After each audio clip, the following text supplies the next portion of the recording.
ಒಂದು ಹೆಣ್ಮಗಳು ದೇವರಾಗಕ್ಕಾಗಲ್ವಾ? ಒಂದು ಗೋಮಾತೆ ಅನ್ನೋ ಗೋಮಾತೆಯನ್ನ ನೀವು ತಾಯಿ ಅಂತ ಒಪ್ಕೊಂತೀರಿ.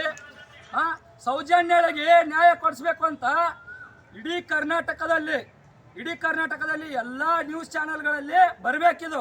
ಯಾಕೆ ಬರ್ತಾ ಇಲ್ಲ? ದರ್ಶನ್, ಸುದೀಪ್ ಇಂಥವ್ರದ್ದೆಲ್ಲ ಮಾಡ್ತಿರೋ ಚರ್ಚೆಗಳು ಹೆಣ್ಮಕ್ಳಿಗೆ ಅನ್ಯಾಯ ಆದಕ್ಕೆ ಯಾಕೆ ಮಾಡಲ್ಲ? ಇದು ಭೀಮ್ ಆರ್ಮಿಯಿಂದ ನಾವು ಎಚ್ಚರಿಕೆ ಕೊಡ್ತಾ ಇದ್ದೀವಿ. ಭೀಮ್ ಆರ್ಮಿ ಸಂಘಟನೆಯಿಂದ ಎಚ್ಚರಿಕೆ ಕೊಡ್ತಾ ಇದ್ದೀವಿ. ಈ ಕೇಸು ಆಲ್ರೆಡಿ ಬಿಜೆಪಿ ಸರ್ಕಾರ ಇದ್ದಿದ್ರೆ ಈ ಸಮೀರ್ ಅನ್ನೋ ವ್ಯಕ್ತಿ ಭೂಮಿ ಮೇಲೆ ಇರ್ತಾ ಇರಲಿಲ್ಲ. ಇದನ್ನ ಸ್ಪಷ್ಟವಾಗಿ ಎಲ್ಲರೂ ಅರ್ಥ ಮಾಡ್ಕೊಳ್ರಿ. ಸಮೀರ್ ಅನ್ನೋ ವ್ಯಕ್ತಿ ಇವತ್ತು ಭೂಮಿ ಮೇಲೆ ಇರ್ತಾ ಇರಲಿಲ್ಲ. ಸಿದ್ದರಾಮಯ್ಯನವರು ಇದ್ದಾರೆ. ನಮಗೆ ಸಿದ್ದರಾಮಯ್ಯರವರು ಬೇರೆ ಅಲ್ಲ, ಬಿಜೆಪಿ ಅವರು ಬೇರೆ ಅಲ್ಲ, ಇನ್ನುಳಿದ ಯಾವುದೇ ಪಕ್ಷ ಇರಲಿ ನಮಗೆ ಯಾರು ಬೇರೆ ಅಲ್ಲ. ನಮಗೇನು ಬೇಕು? ನ್ಯಾಯ ಬೇಕು. ಹೆಣ್ಣು ಮಕ್ಕಳಿಗೆ ಏನಾಗಬಾರ್ದು, ಅನ್ಯಾಯ ಆಗಬಾರ್ದು. ನಾವೇನಕ್ಕೆ ಹೋರಾಟ ಮಾಡ್ತೀವಿ?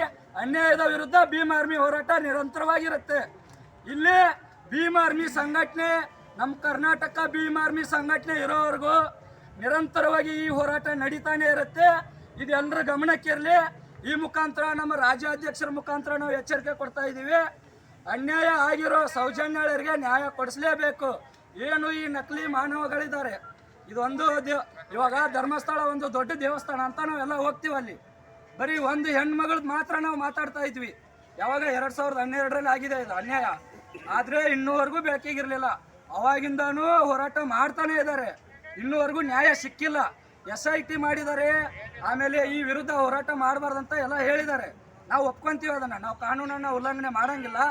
ಆದರೆ ಎಷ್ಟೋ ಜನ ಸತ್ತಿದ್ದಾರೆ. ಅಲ್ಲಿ ಒಂದೇ ಕೊಲೆ ಆಗಿದ್ರೆ ನಾವು ಒಪ್ಕೊಂತಿದ್ವಿ, ಹೋರಾಟ ಮಾಡಲ್ಲ, ಸರಿ ಆಯ್ತಪ್ಪ ಅಂತ. ಎಷ್ಟೋ ಜನ ಸತ್ತಿದ್ದಾರೆ. ಅವನು ನ್ಯಾಯ ಏನು ಅನ್ಯಾಯ ಮಾಡಿದ್ದಾನಲ್ಲ, ಅವನು ಬಂದ್ಬಿಟ್ಟು ಮುಖವಾಡ ಹಾಕೊಂಡ್ಬಂದಿದ್ದಾನೆ. ಏನಿದು ಮುಖವಾಡ ತೆಗೆದ್ಬಿಟ್ಟು ಬರಬೇಕು ಅಂತ. ನೋಡ್ರಪ್ಪ, ಅವನು ಆಲ್ರೆಡಿ ಮಾಡಿರೋ ತಪ್ಪನ್ನ ಒಪ್ಕೊಂಡು ನಾನು ಬಂದು ಸ್ಪಾಟ್ಗಳನ್ನ ತೋರಿಸ್ತೀನಿ ಅಂತ ಬರ್ತಾ ಇದ್ದಾನಲ್ಲ, ಅವನಿಗೆ ಸಪೋರ್ಟ್ ಮಾಡ್ರಿ. ಮೀಡಿಯಾದವ್ರು ಸಪೋರ್ಟ್ ಮಾಡ್ರಿ. ಇಡೀ ರಾಜ್ಯಾದ್ಯಂತ ಎಲ್ಲ ಸಂಘಟನೆಯವ್ರು ಸಪೋರ್ಟ್ ಮಾಡ್ರಿ. ಆ ಧರ್ಮಸ್ಥಳ ಮಂಜುನಾಥ ಇದ್ದಿದ್ರೆ ಇಷ್ಟೇನಕ್ಕೆ ಕೊಲೆಗಳಾಗ್ತಾ ಇದ್ವು? ಏನಕ್ಕೆ ಇಷ್ಟು ಜನ ಸಾಯ್ತಾ ಇದ್ರು? ಅವನಿಲ್ಲ. ಅವನಿದ್ದಿದ್ರೆ ಅವನ ಸ್ಥಳಕ್ಕೆ ಹೋಗೋರು ಯಾರು ಸಾಯ್ತಾ ಇರಲಿಲ್ಲ. ನೂರಾರು ಹೆಣ್ಮಕ್ಳಿಗೆ ಆಗಿದೆ. ಇದೇ ಅನ್ಯಾಯ ಆಗಿದೆ. ಇನ್ನೂ ಬೆಳಕಿಗೆ ಬರುತ್ತೆ. ಭೀಮ್ ಆರ್ಮಿ ಸಂಘಟನೆಯವರು ನಾವು ಬೆಂಬಲ ಇದ್ದೀವಿ ಸೌಜನ್ಯಗೆ ಅಂತ ಹೇಳ್ತಾ ನನ್ನ ಮಾತುಗಳನ್ನ ಮುಗಿಸ್ತೀನಿ. ಜೈ ಭೀಮ್. ನ್ಯಾಯ ಕೊಡಿ, ನ್ಯಾಯ ಕೊಡಿ, ನ್ಯಾಯ ಕೊಡಿ, ನ್ಯಾಯ ಕೊಡಿ.